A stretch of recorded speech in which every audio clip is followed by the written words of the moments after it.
હા બસ. હાલો મિત્રો, આપણે આવી ગયા છીએ માંડવી કાઢવા. તો હવે બધા આવી જાઓ. ચાલો આપણે માંડવી કાઢવાનું કામ ચાલુ કરવાનું છે. ચાલો હા તો આપણે કાળુભાઈ બેઠા છે, તમને દેખાડું. કાંઈ કામ ધંધો નહીં, માંડવી જાય અહીં મને માંડવી વીણે ને અહીંયા બેઠો. આને છે ને એક રૂપિયો નથી દેવાનો. કમેન્ટ કરી નાખ્યો કેટલા દેવા. એટલે રૂપિયો મારો જોઈ આવજો ગવામાં. આ છે ડુંગળી આપણી. હવે નંબર માંડવી આમાં ફાલ બહુ સરસ છે, પાકે બહુ રેડી છે, તેલે પણ વધારે નીકળે છે. ખેડૂત પુત્ર થઈ અમે ખમી ગઈ, બાકી તો કોઈને બાપ ની સેવા ત્યાં માંડવી નીચે આમાંય રોવો તો આમ છે. આમ છે. ભે સારું ખાય તો ખાય, નકર બગડી જાય. હા વરસાદ થાય તો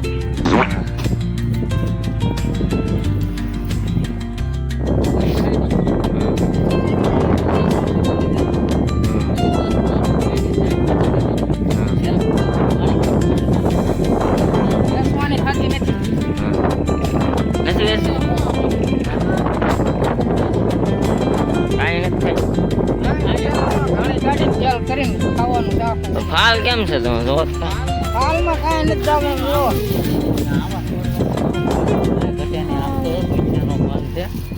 હાવ કાંઈ ઘટે નહીં. કાંઈ ઘટે નહીં, પાક નહીં એમ છે. અને હવે વાવી એમાં કઈ નક્કી નથી. તમારે કેસર આવી વરસાદ તો હેલો જ આવે છે દિવાળી ઉપર. હજી બહુ વિશ્વાસ નથી આવતો. કેસર આવી ગયું, રિવીઝ મારે છે ને આપ ફોનમાં ટેસ્ટ કરો. ટ્રેક્ટર આવી ગયું છે આપણે.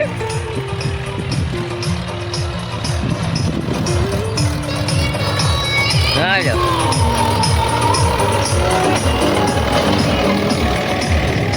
હવે નવો તમે જો આવી ગયું. હાલો હાલો કરી દે, કાઢી નાખી. જોઈ લે કરે. એટલે કેસર થઈ ગયું છે, સેટઅપ હવે ચાલુ કરવાનું વાર છે.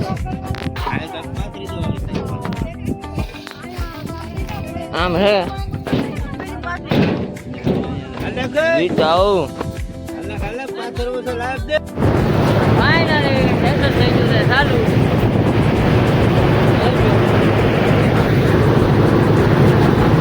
કાકાજી ગઈ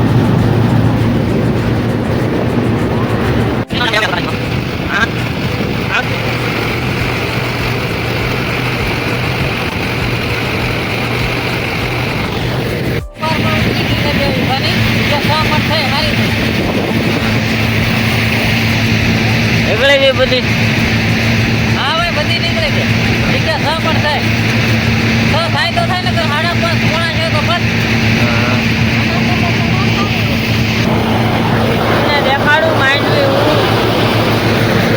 હજી થઈ.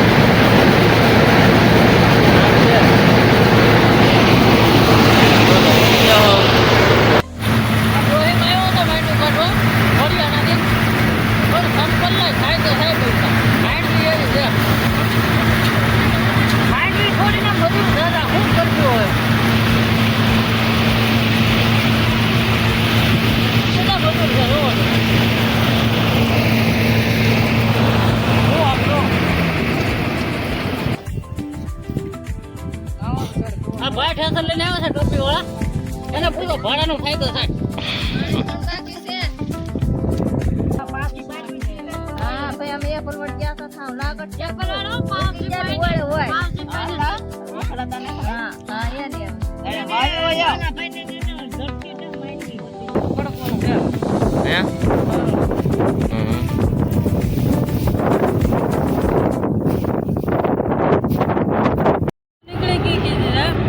અમે ઘેરે જવાની રજા લઈ છે, અને આમાં હવે વાવેતર કરવું પણ સહેલું કરવું એનો કઈ ટપ્પો પડતો નથી. સણ્યા વાવીએ પણ અમારે ઠંડી પડતી નથી, ઉતારો બેહતો નથી. પછી બીજો લાંબો પાક હોય કે વાવીએ તો શિયાળે 2 પાણી ઘટે છે. તો તેના માટે અમારે શું કરવું બોલો ભાઈ?